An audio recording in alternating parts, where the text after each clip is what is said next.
POT pot. POT pot. P stands for priest. Priest. Priest. Priest. Priest అంటే యాజకుడు అని అర్థం. Praise the Lord. ప్రతి తండ్రి, నా వైపు చూడండి ఇక్కడ, ప్రతి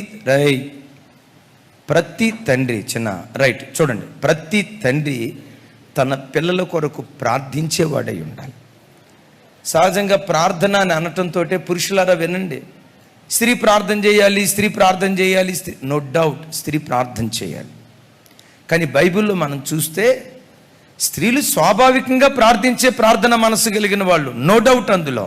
కానీ ఒక మాట చెప్తాను, ఒక స్త్రీ కంటే పురుషుడు ఎప్పుడు కూడా, ఇంటి యజమానుడు ఎప్పుడు కూడా తన ఇంటి వారి కొరకు యాజకత్వం చేసే ప్రీస్ట్గా దేవుని సన్నిధిలో దేవుని కొరకు బ్రతకాలి. చప్పలు కొడితే సైకు స్తోత్రాలు చెప్తాం. బైబిల్లో యోబు ఉన్నాడు. యోబును గూర్చి బైబిల్ ఏమని రాస్తుంది? ప్రతి అరుణోదయపు దినమున లేచి ఒక్కొక్క కుమారుడు కొరకు ప్రత్యేకంగా ఒక్కొక్క దహన బలి, 7 కుమారులు ఒక్క దహన బలి అర్పించడానికి అర్ధగంట, 7 కుమారుల నిమిత్తం దహన బలులు అర్పించడానికి 3.5 గంటల సేపు ప్రతి అరుణోదయపు దినాన దేవుని సన్నిధిలో ప్రార్థన చేస్తూ ఉండేవాడు. ఒక ఇంటి కొరకు ప్రార్థన చేయాల్సింది ఎవరు? స్త్రీ కాదు, స్త్రీ చేయాలి. స్త్రీ కంటే ప్రతి ఇంటిలో పురుషుడు ప్రార్థనాపరుడై ఉండాలి.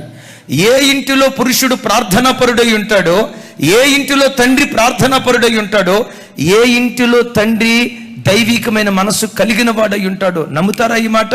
ఏ ఇంటిలో తండ్రి దైవికమైన మనసు కలిగిన వాడై ఉంటాడో ఆ ఇల్లు కట్టబడే విధానమే ప్రత్యేకంగా ఉంటుంది. అసలు ఆ ఇల్లే ఒక దైవికమైన వాతావరణానికి నిలువెత్తు నిదర్శనంగా దేవుడు ఆ ఇంటిని నిలవబెడతాడు. యేసయ్యకు మహిమ కలుగును గాక.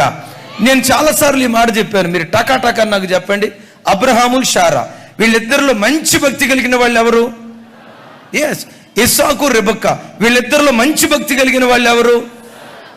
యాకోబు, లేయా, యాకోబు, రాహేలు, వీళ్ళిద్దరిలో మంచి భక్తి కలిగిన వాళ్ళు ఎవరు? పాత నిబంధనలో ఎక్కడ చూసినా స్త్రీల కంటే భక్తి విషయంలో పురుషులే పై చేయిలో బ్రతుకుతూ వచ్చారు. వాళ్ళు అట్లా బ్రతకటాన్ని బట్టే ఇంటికి నువ్వు టీమ్ లీడర్వి. లాస్ట్లో చెప్తాను. POT pot, T stands for team leader. ఒక ఇంటికి టీమ్ లీడర్ ఎవరయ్యంటే పురుషుడే. ఇంట్లో తండ్రి ఎంత మాదిరిగా బ్రతుకుతాడో, ఇంట్లో తండ్రి ఎంత ప్రార్థనాపరుడుగా బ్రతుకుతాడో, ఆ తండ్రి యొక్క ప్రార్థన ప్రభావం భార్య మీద, పిల్లల మీద బహుబలంగా పనిచేయటానికి దేవుడు కృప చూపిస్తాడు. పల్లెటూర్లు చూడండి, ఆదివారపు ఆరాధనకి వెళ్తే సిస్టర్స్ వైపు ఫుల్ అయిపోతారు, బ్రదర్స్ వైపు కరెక్ట్గా చెప్పారు, నిల్లు అయిపోతారు. ఇటేమో ఫుల్లు, ఇటేమో నిల్లు. మనం వెళ్ళి ఏం బెదరు, చర్చికి రాలేదు కదా, రాలేదేంటి అంటే మనోడు ఏమంటాడు తెలుసు కదా, మీ సిస్టర్ వచ్చింది కదంటే. అంటే మనోడి ఫీలింగ్ ఏంటంటే మా ఆవిడ వెళ్తే నేను కూడా వెళ్ళినట్లేనని. అదే మాట భోజనం చేసేటప్పుడు కూడా అనుకోవచ్చుగా. భోజనం చేసావంటే మా ఆవిడ తింద కదండి, నేను తినకపోతే ఏం కాదులే అనడం, ఎవరు దోళదే అంటాడు. నా ప్రభు బిడ్డలారా, ఏ ఇంటిలో పురుషుడు మంచి ప్రార్థనాపరుడుగా, భక్తి కలిగిన వాడిగా, కన్నీరు విడిచేవాడిగా బ్రతుకుతాడో ఆ పిల్లలను, ఆ కుటుంబాన్ని దేవుడు కట్టే విధానమే ఓ ప్రత్యేకమైన రీతిలో దేవుడు కట్టడానికి దేవుడు కృప చూపిస్తాడు. ఇక్కడ ఒక అన్న గురించి చెప్తాను, పురుషోత్తం అన్న, నిలబడన్న. ఇన్కమ్ ట్యాక్స్ డిపార్ట్మెంట్లో ఎస్ఐ అన్న, ఇన్స్పెక్టర్ ఎస్ఐగా పనిచేస్తాడు. కూర్చోన్నా. ప్రతిరోజు 3 గంటలకు లెగుస్తాడు. ప్రతిరోజు 3 గంటలకు లెగుస్తాడు. 2-3 గంటలు ప్రార్థన చేసుకుంటాడు. కాలకృత్యాలు తీర్చుకొని డ్యూటీకి వెళ్తాడు. సాయంత్రం అయిందా ప్రతిరోజు కుటుంబ ప్రార్థన ఇంట్లో చేసుకుంటాడు. రోజుకొచ్చి ఈ అన్న పురుషుడు 4 గంటలు దేవుని దగ్గర గడుపుతాడు. పురుషులరా, రోజుకొచ్చి 8 గంటలు ఉద్యోగం చేసే మీరు, 12 గంటలు ఉద్యోగం చేసే మీరు కనీసం 1 గంట అయినా దేవుని సన్నిధిలో ప్రార్థనలో గడపగలుగుతున్నారా? గడిపారా? మీ ఇల్లు కట్టబడే విధానమే ఓ ప్రత్యేకంగా దేవుడు నిలవబెడతాడు. Praise the lord. మరలా చెప్తున్నాను, పురుషుడు ఎప్పుడు, తండ్రి ఎప్పుడు team leader. T stands for team leader.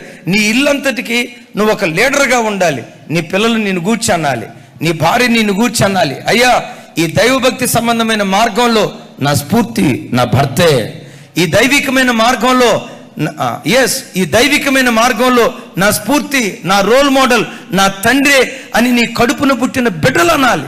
అలాగని గమనించండి, నీ నీడ కింద పిల్లలు ఉండాలి, తల్లి నీడ కింద పిల్లలు ఉండాలి అని చెప్పినంత మాత్రాన మొనార్కిజం బాసిజం చేయకూడదు. ఎప్పుడు బాసిజం చేయకూడదు. ప్రేమతో ప్రేమతో ప్రేమతో నేనంట దెబ్బలతో నువ్వు సాధించలేనిది ప్రేమతో నువ్వు సాధించగలుగుతావు. దేవుడు బాసిజం చేయమన్నాడు, నా నీడలో నిన్ను ఉండాలా, నా నీడలో నిన్ను ఉండాలి. గిరిగీసి బాసిజం చేయటం కాదు. తరం గడిచే కొలది పిల్లల వయసు పెరుగుతుంది, వాళ్ళకు ఒక పరిపక్వత మెచ్యూరిటీ లెవెల్ వస్తుంది. వాళ్ళ మనసును అర్థం చేసుకుంటూ ప్రేమతోనే వాళ్ళని దిద్దాలి, కానీ బాసిజంతో మనం ఏమీ చేయలేము. Praise the Lord. నేనంట యేసయ్య ప్రేమతో మనల్ని గెలిచాడా, దండం పట్టుకొని గెలిచాడా? తన ప్రాణాన్ని దారపోసి మన మనసుని గెలుచుకున్నాడా? నన్ను నమ్ముకోకపోతే నరకం చూపిస్తానని ముందు భయపెట్టి మనం నమ్మేటట్టు చేశాడా? యేసయ్య ప్రేమతోనే మన మనసు గెలుచుకున్నాడు. హల్లెలూయా. రైట్. తల్లి దగ్గర నేను వివరించలేదు, ఫాదర్ దగ్గర నేను వివరించలేదు.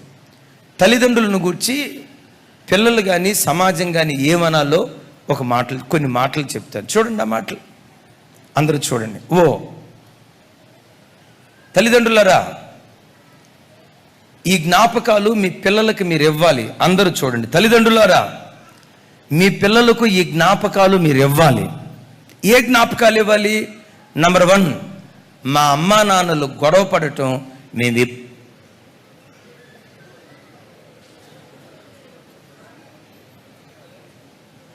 పెద్దగా చెప్పండి అమ్మా. మా అమ్మా నాన్నలు గొడవ పడటం మేమెప్పుడు చూడలేదు. ఏమనుకోద్దు, మీ తండ్రిగా అడుగుతున్నా. మీ పిల్లలు నిన్ను గూర్చి సాక్ష్యం చెప్పగలరా? మా అమ్మా నాన్నలు ఎప్పుడు మా ముందు కీసులాడలేదండి, మా అమ్మా నాన్నలు ఎప్పుడు మా గొడవ పడలేదండి. మేము చూస్తూ ఉంటుండగా మా అమ్మా నాన్నలు గొడవ పడిన దినం మా బ్రతుకు దినాల్లో ఒక్కటి కూడా చూడలేదండి. ఎంతమంది తల్లిదండ్రులు ధైర్యంగా మా పిల్లలు మమ్మల్ని గూర్చి సాక్ష్యం చెప్పగలరయ్యా? ఎంతమంది ధైర్యంగా సాక్ష్యం నా పిల్లలు సాక్ష్యం చెప్పగలరయ్యా నన్ను గూర్చి? అలాంటి ధైర్యం ఎవరికైనా ఉంటే ధైర్యంగా చేయొద్దండి.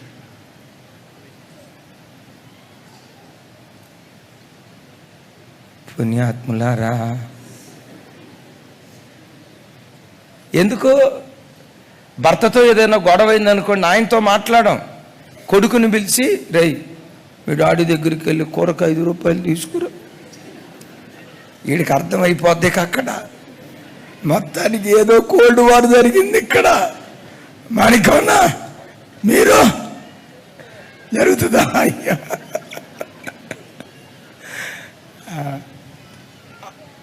అక్కొచ్చింది, అబద్ధం చెప్పడానికి లేదు ఇక్కడ. అబ్బా సూపరు. చూడండి ఈ తెలివి తక్కువ కొంతమంది తల్లిదండ్రులు వీళ్ళు గొడవ పడిన సంగతి ఎవరికి తెలియాలి? ఇప్పుడు పిల్లలకి తెలియాలి. ఆయన పిలిచి అంటది, కూరకు డబ్బులు లేవు, నీకు పలానా చేయాలి, నూడిల్స్ చేయాలి, మీ డాడీ దగ్గరికి వెళ్ళి 100 రూపాయలు. నేను అడగను మమ్మీ, నువ్వు తీసుకురా. నువ్వు వెళ్ళరా అంటది.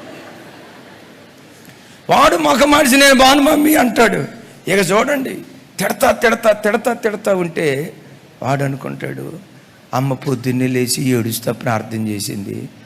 ప్రార్థన చేసేటప్పుడు బాగానే గంభీరంగా ప్రార్థన చేసింది, తిట్టేటప్పుడు కూడా భలే గంభీరంగా అమ్మ ద్విపాత్రాభినయం బహు అద్భుతంగా పోషిస్తున్నట్టుందే అని అనుకుంటాడు. వాడు ద్విపాత్రాభినయం అంటే అదేదో కొత్త పదం అనుకునేది కాక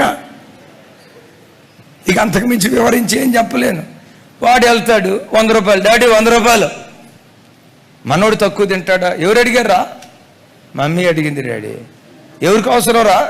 మమ్మీకి అవసరం అంట డాడీ. దానికి అవసరమైతే దాన్ని రమ్మను. అది ఇదనే మాట ఇప్పుడు కొడుకు ఎవరి దగ్గర నేర్చుకున్నాడు? పెంపకం. మరి అది పెంపకం. దాన్ని రమ్మను అంటాడు. వీడికి ఏం చేయాలో అర్థం కాక, దేవా వీళ్ళ మధ్యలో నేను నలిగిపోతున్నాను నాయన, ఎలాంటి వాళ్ళ కడుపు నేనెందుకు పుట్టానయ్యా, నన్నెందుకు పుట్టించావయ్యా, నేను నీ కడుపును పుట్టినందుకు అడుగు తిట్టుకుంటా ఉంటాడు. అలాగని మనస్మర్థలు రావని నేను అనను. మనస్మర్థలు వస్తే, ఏదైనా వాదోపవాదాలు వస్తే పిల్లలు లేనప్పుడు తిట్టుకోండి. ఇందు మూలంగా నేను తెలియజెప్పినది ఇది. ఆ జ్ఞానం లేకపోతే ఇక ఒకటి గమనించండి, నిజమే నువ్వు చెడ్డదానివి కాదు, ఆ క్షణంలో కోపం ఆపుకోలేక ఒక మాట అన్నావు. పొరపాటున మనం చెడ్డోళం కాదు, యేసయ్య రక్తం మనలో ప్రవహిస్తూ ఉంది, మనం చెడ్డోళం కాదు. ఆ ఒక్క క్షణం కోపం ఆపుకోలేక ఒక పెద్ద బూతు మాట నీ నోట వచ్చింది. కావాలని అనలేదు, కోపాన్ని ఆపుకోలేక అన్నావు. కానీ నీ కడుపును పుట్టిన బిడ్డ ఉన్నాడే, ఆ మాట వింటాడు, అది పట్టుకుంటాడు. అది పట్టుకొని ఏం చేస్తాడు తెలుసా? రాత్రి కుటుంబ ప్రార్థన చేసుకుందామని నువ్వు మోకరించి నువ్వు కన్నీళ్లు గారుస్తూ ప్రార్థన చేస్తూ ఉంటే వాడు పక్కపక్క నవ్వుకుంటాడు. నువ్వేమి ఏడుస్తావు, వాడు నవ్వుకుంటూ ఉంటాడు.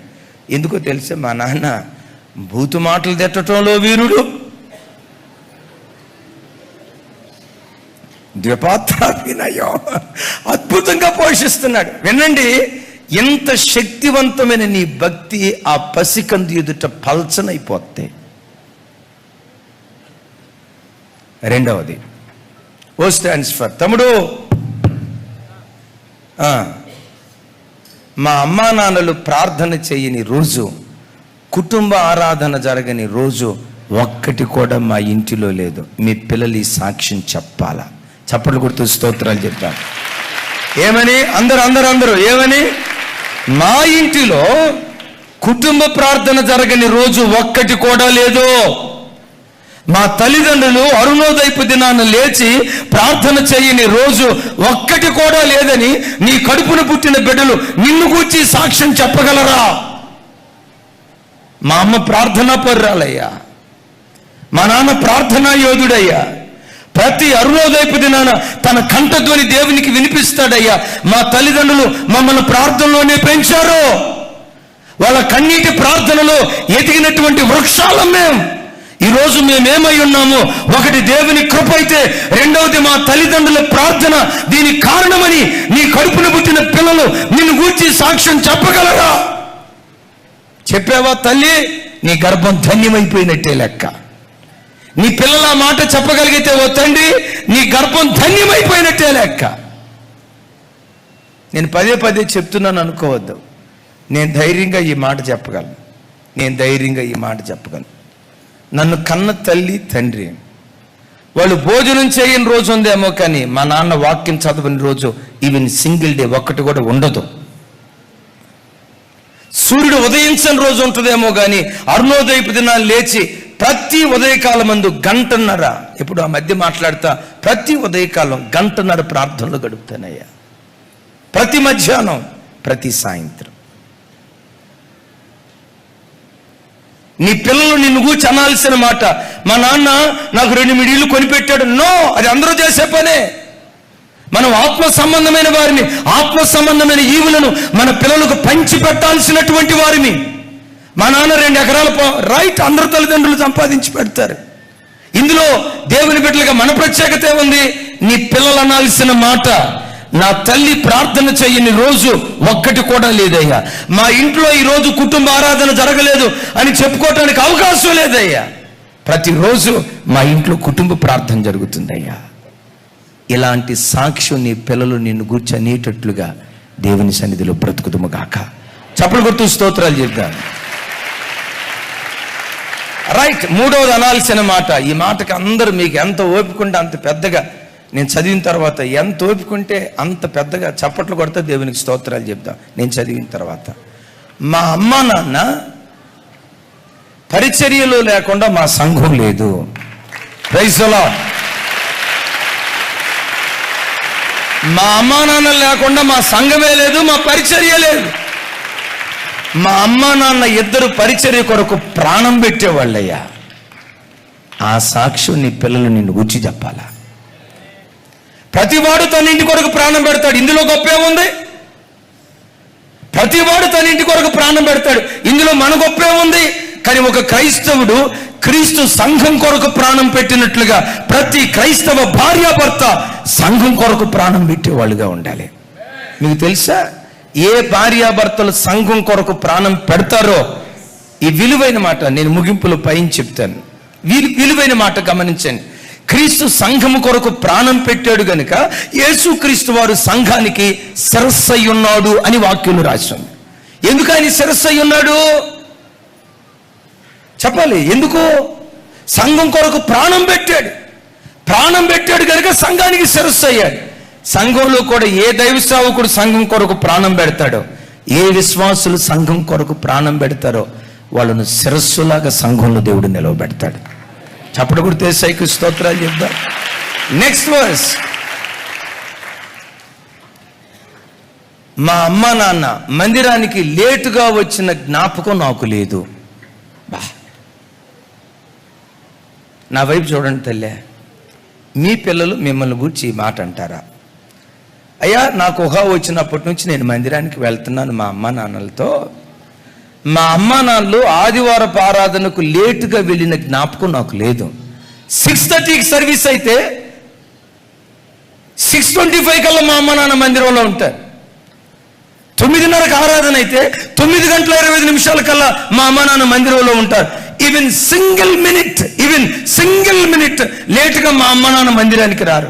అంత పంక్చువాలిటీ మందిరానికి వచ్చే విషయంలో క్రమశిక్షణ పాటిస్తారు అని నీ పిల్లలు నిన్ను గూర్చి ఈ సాక్ష్యం చెప్పగలరా? నా వైపు చూడండి. అవునయ్యా, నన్ను గూర్చి నా పిల్లలు ఈ సాక్ష్యం చెప్పగలరు, నాకు ఆ ధైర్యం ఉంది అన్న వాళ్ళు చేతులు ఎత్తండి.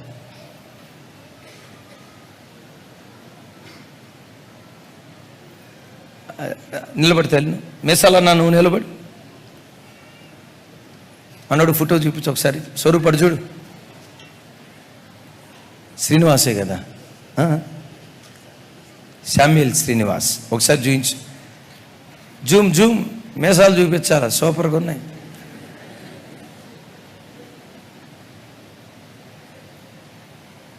అమ్మ అందరు చూడండి, స్క్రీన్ మీద కనపడుతుందా? ఒకసారి వందనాలు చెప్పే అన్నా.